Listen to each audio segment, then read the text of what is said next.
सांगड़ में खबर ईंदा हाल त सांगड़ में Benazir income support device holder मुबैना दुकानों बंद करण ते BISP जी रक़म वसूली लाइ आयल औरतुनि पारां एहतिजाजी मुज़ाहिरो करे नारेबाज़ी कई। उन मौके ते एहतिजाज कंदड़नि में सलमा दुरी ऐं ॿियनि दाइंदे चयो त असीं हिकु हफ़्ते खां किराया भाड़ा भरे अचूं था, पर हिते डिवाइस होल्डर नेटवर्क बंद करण जो चई मोटाए था छॾीनि। जेके डिवाइस होल्डरनि खे 500 कटौती ॾियनि था, इन्हनि खे रक़म ॾिनी वेंदी। होॾां डिवाइस होल्डर जी ज़िले सदर गफूर चांडियो ॿुधायो त BISP state director Jafar Panwar बिना जायज़ ऐं बिना कटौती ते डिवाइस होल्डरनि हरासा करे ऐं बदतमीज़ी सां पेश अचण ते ज़िले सांगड़ में BISP सेंटर जे होल्डरनि पारां सेंटर हलाइण तां बाइकाट कयो वियो आहे। जेसी ताईं BISP डायरेक्टर हटायो न वेंदो तेसी ताईं डिवाइस होल्डर सेंटर हलाइण तां बाइकाट कंदा। Soomro 3D wallpaper and PVC panel shop दे रहा है सबसे अच्छी सर्विस,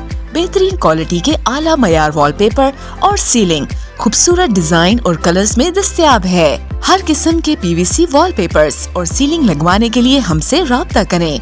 हैदराबाद, कासिमाबाद, लतीफाबाद, जामशोरो, मीरपुर खास और सिंध के मुख्तलिफ शहरों में सर्विस मौजूद है। Soomro 3D wallpaper and PVC panel. राब्ता नंबर रंजन अली सोमरो 0333 370 2516। WhatsApp 0333 370 7886। मज़ीद ख़बरनि ऐं तफ़सीलात लाइ विज़िट कयो असांजी वेबसाइट www.awamiNewsHD.com ऐं ॾिसंदा रहो अवामी न्यूज़ HD।